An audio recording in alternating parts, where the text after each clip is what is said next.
Here at the Brave New Teaching Podcast, we are always looking for the newest, most engaging, and fantastic books for you, the teachers, to step up your game and enhance your practice. And we have a brand new book recommendation for you that we just couldn't wait for an entire episode to share. If you are looking for a professional development book that's going to serve you over this winter break, or maybe even as a gift to a fellow educator, we have got your next recommendation. You need to check out Roll Call by Dr. Jenna Copper. As you know, Dr. Jenna Copper is one of the greatest friends we have over here at the podcast.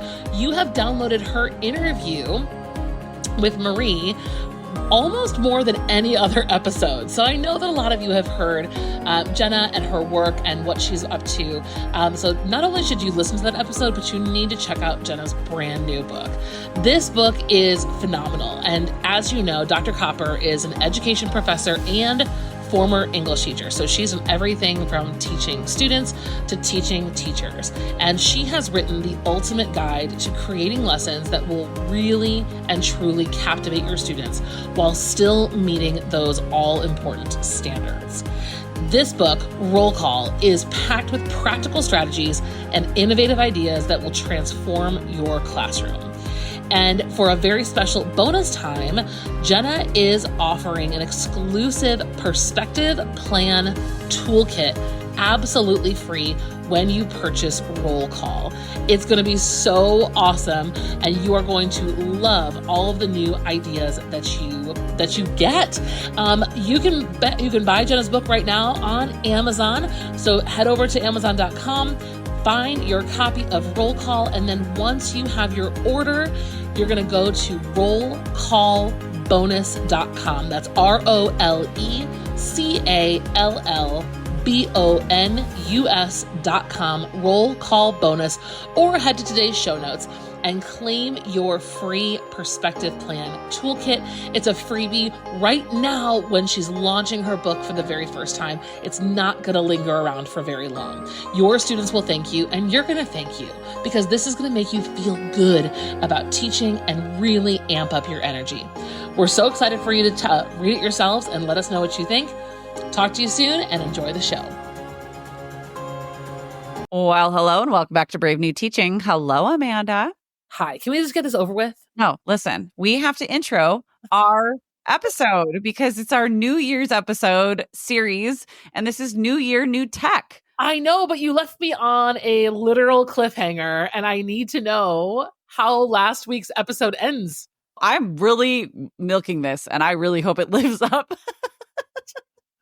to the way that I'm milking it. Okay, friends, if you haven't heard last week's episode, you should probably pause this and listen to that one. We're talking about New Year, new books and like what we're reading and what's on our, just like really nourishing the teacher soul first, the person that is the teacher. And then we're going to get into some different teaching and planning tech today. But I left Amanda hanging because there is a book on my list that I have a whole story as to how I even chose this book in the first place, but I'm going to make her look up the cover because I think she's going to die laughing. Listen, we got to get through this intro and then I'll tell the story. Okay, ready? Oh, Amanda's mad at me. Okay, friends. I'm not mad. I'm just like, I'm dying to know what it is. The more you yell, I'm not mad, the less I believe you. Okay, I am excited to talk about tech today, though, because I have a lot of things on my list. We're going to fight during the intro, and let's just get it started. Cue the music. You're listening to Brave New Teaching, and we are so much more than a podcast. We give teachers the inspiration, support, and tools to challenge the status quo. I'm Amanda, and I'm a former English teacher from Illinois. And I'm Marie, and I'm a high school teacher from Southern California. Join us after the show and happy hour to extend your BNT experience with instant access to our resources, workshops, and courses. Visit shop.bravenewteaching.com/happy hour to join us today. We're so glad you're here. Enjoy the show. Okay, so about, a few weeks ago, my friend and I had gone out to dinner, and then we were like, you know what we should do as two white moms in the suburbs? We should walk around Target. So we did. And I was like, let's find a book that we should both read together and pick it right now, randomly. And so I saw this one, and I was like, that's it. That's the pick. And then she started texting her sister-in-law who like reads a whole ton of books and immediately goes, "Oh yeah, I have that." And she's like, "Have you read it?" She's like, "No." And then the three of us are going to read it. It is entitled Swift and Saddled. Like saddle, like what you write on. Swift and Saddled by Lila Sage. Please look it up. Is this a Rebel Blue Ranch novel? Yes, it is. Uh-oh. Do you see the cover? This can't be real. It's also number 2 in a series. They didn't have number 1 in the store. Oh my dear God. Okay. All right. So we have a cowboy romance here. Yeah, we do.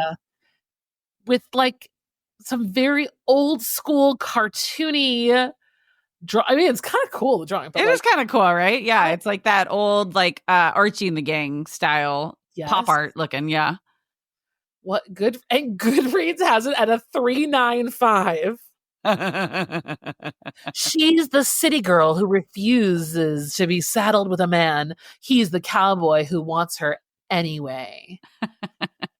But the last thing Ada Hart needs is a man to take care of her. Not anymore. Oh, she failed out of her interior design program. I know. What's she gonna do? And the image on the front, the female figure is nothing if not buxom. You know what I mean? Like that is a. Well, I mean, her shirt's kind of falling off. It is. I do like her tattoo sleeve. It's very cool. It's very This will be a great image to use to teach juxtaposition. Right. I feel like you should just copy and paste this into a Google slide and say, "Kids, we're going to talk about juxtaposition today." Yeah, this feels appropriate. Yeah. How strong tenure really is. Yeah, let's see. And the first book in the series is entitled Done and Dusted. Oh, God. I don't normally pick up straight up romance. Like, I just don't. Like, I fantasy. But for some reason, I was like, listen, I'm all in. Okay. It's like a comic strip on the front. I have no idea how it's going to be. I think that's the thing. It's just so hit or miss. I don't mind it if it's really enjoyable. Yeah, if it's silly, I'm all in. Best time to.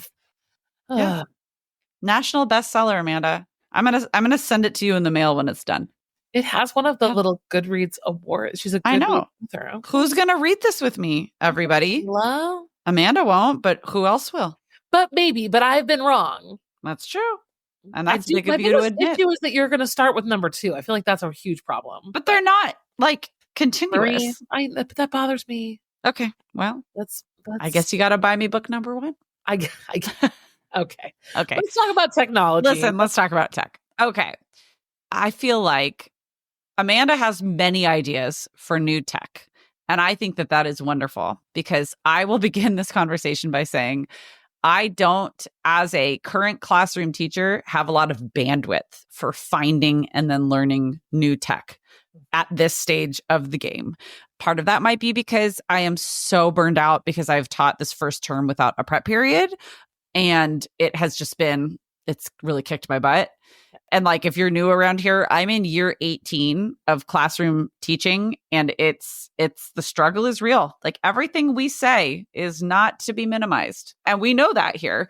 And Amanda has this amazing capacity right now in where she's at with coaching and creating resources and working really closely with classroom teachers.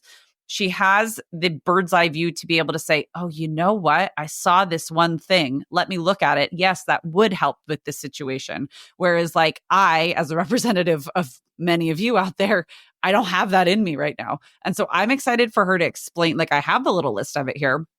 I want to hear what she has to say because I know very basic things about all but one of the apps that she's got, or like the tools that she's got up on her list. And I'm excited to hear what it is from your perspective, Amanda, that's going to be helping serve the crazy people like me who are losing our minds. Well, okay. So let's start with last week's episode. We talked about hills that we're going to die on. One of the hills that I'm going to die on is that the elementary school where my kids go does not use an LMS. Like, there is no Google Classroom. There is no Canvas. There is no nothing. And I have already made plans to meet with the assistant superintendent via our principal because I cannot. Okay, so all that is to say is everything on this list for me has kind of come from two perspectives. One, what you described, like my kind of being in and out of a lot of different classrooms and not like, cause you're in one classroom, the same classroom, your classroom all the time. And this vantage point is totally different because it's like this weird jigsaw puzzle that doesn't fit together, but kind of does. And the key, I'm going to interrupt you because the key here, especially for like new listeners, is that Amanda is a veteran teacher. Like she's already lived this life. She taught through the pandemic. She did online learning with us. Like she did hybrid and all of that.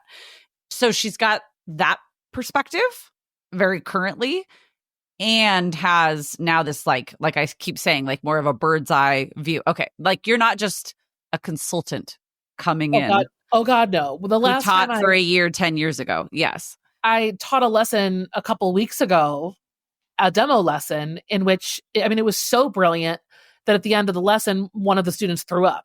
So good.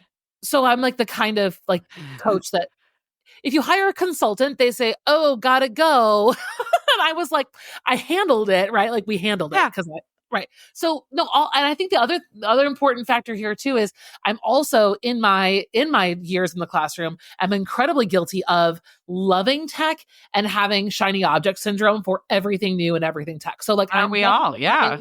At this episode from the perspective of less is more. Tech needs to solve a current problem and not create more. Mm-hmm. There is no point in trying something new unless, number one, you need it.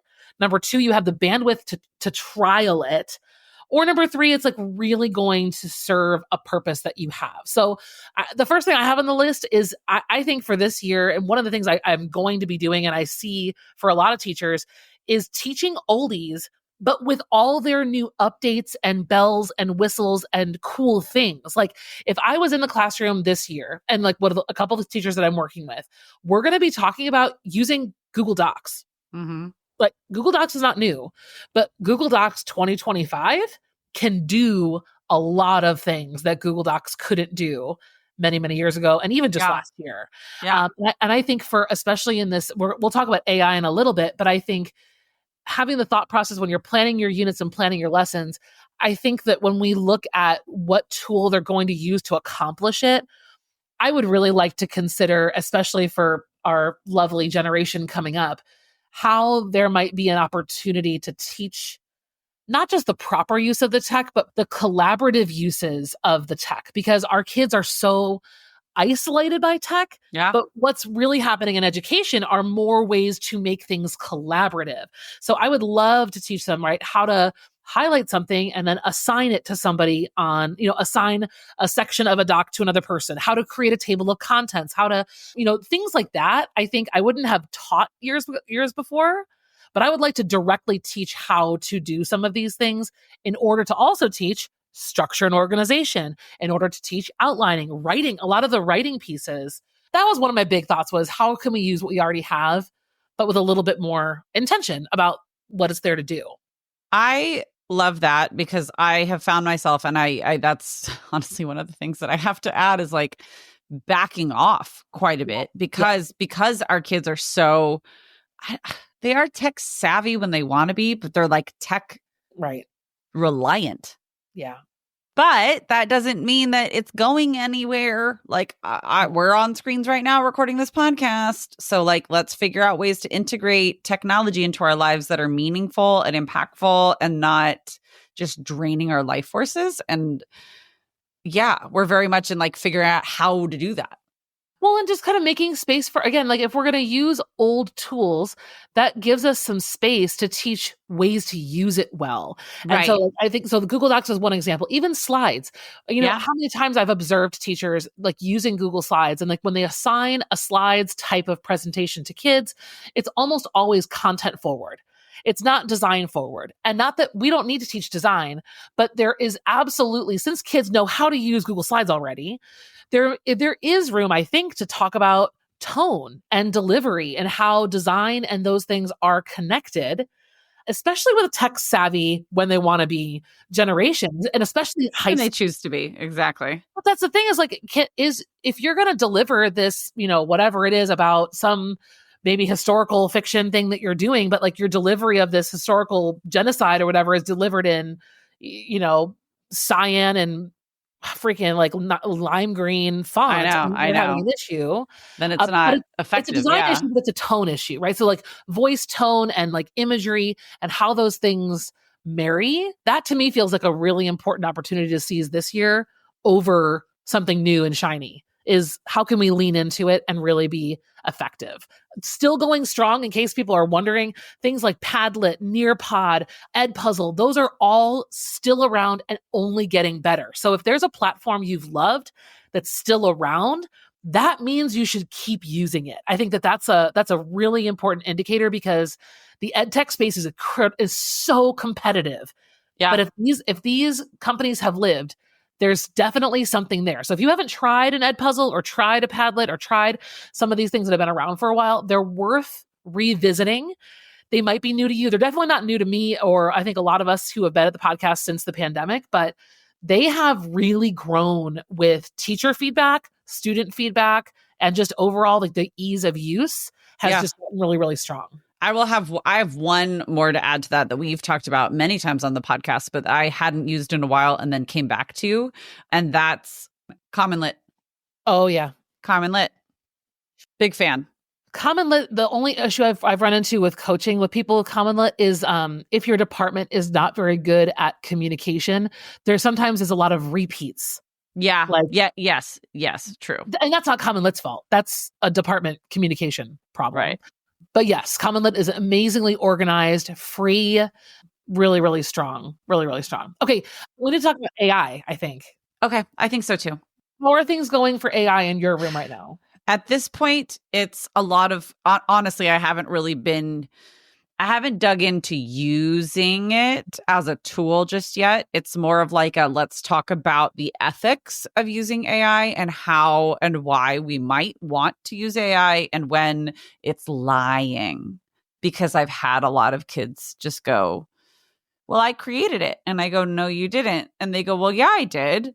Because they put in a prompt to AI and it wrote something. And so I'm excited to hear what you've got as a tool, because it's not that I need to change my perspective. It's just, again, I need to take a break and then open up my bandwidth. And I honestly don't think that's going to happen until the summer. But if I can start right now thinking about it and just generating some ideas about how I would like to use AI as a tool in my classroom, then maybe this summer when I sit down and I think about it, I will be able to have some solid ideas and not those shiny object kind of ideas. So I'm excited to hear what you have to say.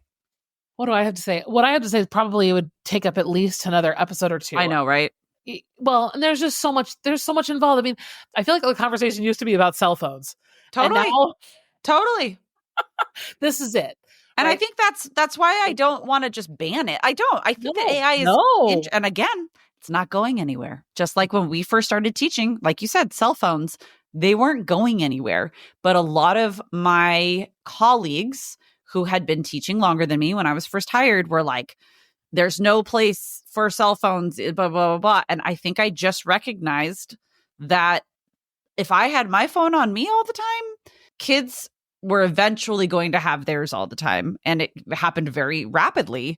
This isn't going anywhere. We got to figure it out. I'm just not ready to figure it out yet. Not because I'm opposed to it, but because I'm so damn tired. And I don't think that implementing AI before you're ready as a tool is a good move anyway. I don't think so either. Yeah. I really don't. I think that coming to terms with your approach to AI when kids use it and they're not supposed to is definitely, I think, the first thing on people's minds. And that's something that you've got to kind of figure out for yourself. But then also, like, your school's got to figure out something that's consistent. And that is going to get backed up, right? Like, truly, yeah, I know. And are we ever going to get to the end of the philosophical debate about like is where all those lines are? Probably not. But I would say if you are thinking about using AI in terms of like teaching students how to use it, the first place I would start would be in teaching them things about productivity, using AI to organize themselves, their lives, their schedules. There are so many cool tools that can do that for them. They don't need to rely on their own brains, right? Like there are great things. And some of these are apps. Some of these are actually online. But I think that would be the one place I think would be a great place to talk. If we're talking about ethics, right? Yeah. Forget about writing essays, right? So that's a whole nother episode That's too. a whole nother ball of wax. Yes. The essay obsolete is a whole nother. All right, that's another conversation.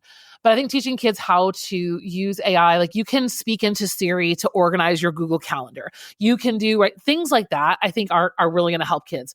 I also think that teaching kids to use AI in terms of video and images is a cool place to start. So I have a tool that I like to use called Pictory. Okay. And I like Pictory. Yep. As a free trial. Like you could do 1 or 2 projects. Kids could create, if your kids can create their own accounts, they could do 1 or 2 free ones.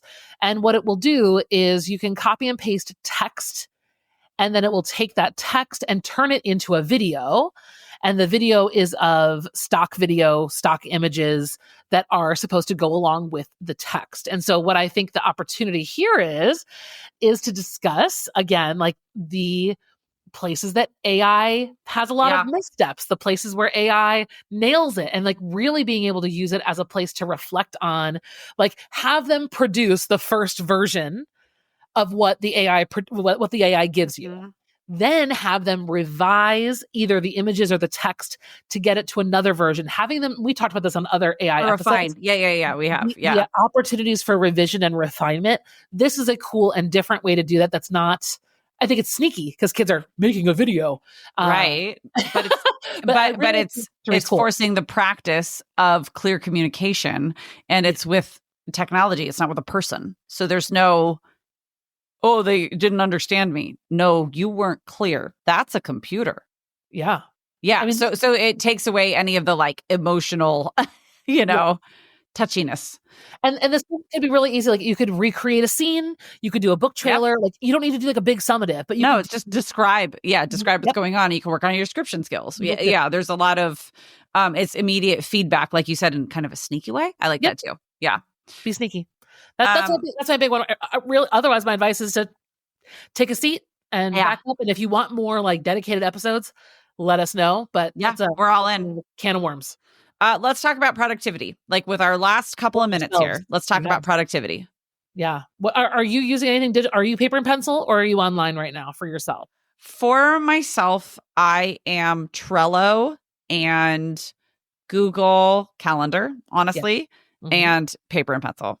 I need to have that thing to carry around. And then, but it like for calendar, right? Like me, 2 kids, and I'm running a program at school, and I have English classes. Like there's, and we have Brave New Teaching, like so many things going on that I need to make sure that my own calendar is both handwritten in one place where I can see everything at once, and digital where I can share things with you. I can share things with, my mom. I can share things with whoever else needs to know about those individual appointments, but I need them all in one place. So I have both the digital and the paper. Me too. I think for me, I would love to just have one or the other, but the truth is like, I need the digital stuff for collaboration and for reminders. Yes. If my phone is not reminding me about something, and I think that's part of me. If that's part of me, that's that ADHD, right? Is like when something, the object permanence, if my calendar is in another part of the house, that date and that appointment, they don't exist. Yeah. So I need to have both. And if you are a happy hour teacher, this month we are really going very deep into teacher digital planning and organization. So we'll do a quick little overview here, but if this is something that you really care about, this is a good month to hop in. But we'll talk more over in happy hour about Trello. I also use Trello, like Marie said. I love Trello mostly because it fits my style of planning. It's a very drag and drop. Well, and it looks like the papers that I make. Like it's organized in the same way as when I fold a piece of paper into columns and then I write lists. That's what Trello looks like, and it's shareable. And a little less serial killery. Yours are a little bit more. I take offense, but then I also have pride in the same description of the way that I write my lists. Listen, we started using Trello because I think Amanda was sick of the serial killer style notes that I was writing. It was it was less like a serial killer, more like a murder board. Like you're just like all of the lines that were connected. It was just too much. Yeah. And so Trello has helped us a lot. It has helped us. And if you like Trello, but you're looking for something that's a little bit more flexible. So like my planners who are more paper pencil-y kind of people, if you haven't yet checked out Milanote, again, we're using Milanote in happy hour right now. So you can see it there if you're a happy hour teacher. If you're not, you can create a free account and you can check it out. But Milanote is, for me, the reason I stumbled across it because I was looking for a replacement for Google Jamboard.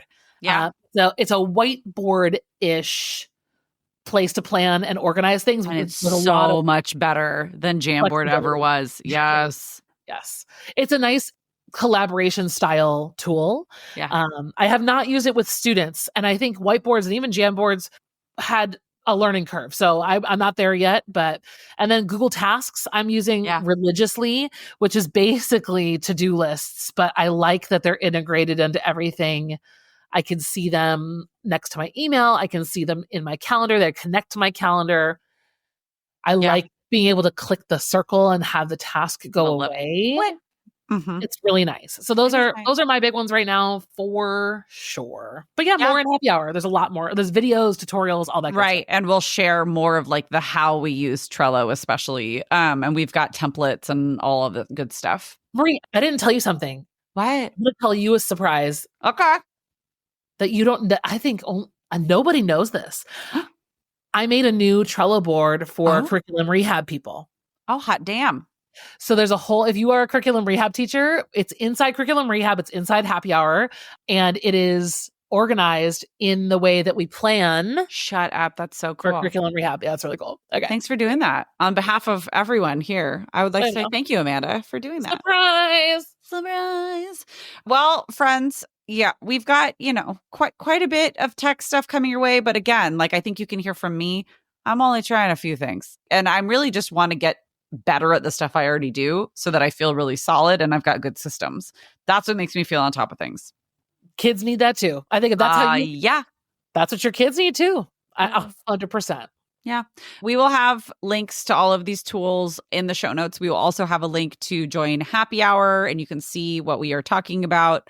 Or if you want to head to bravenewteaching.com/happy hour and join us, like Amanda said, January is a good month to come on in because you'll get all of these organization tools and we'll give you templates and we'll walk you through it and help you get really on top of things for the second half of this school year and get set up for success. So I would say if you really wanted to hear more about either the AI or other ed tech tools that we didn't hit today, send me a message, either DM me on Instagram, send me an email. I didn't get to talk about Book Creator. I didn't talk about Look It. There are a couple other things I didn't get to talk about, but just send us a note. If this is something that you really want to hear more about, we can make more episodes. So let us know because then we know that's what you want. Yeah. Okay, friends, listen. Have a wonderful week at school. Thank you for hanging out with us. And we're going to let you go. So we will see you next time. Bye-bye. Thanks again for listening to Brave New Teaching. We'd love to keep the conversation going over on Instagram. And while you're there, check out the links in our bio for the most up-to-date events going on in Happy Hour and the Brave New Teaching community. Thanks for being here and have a great week at school.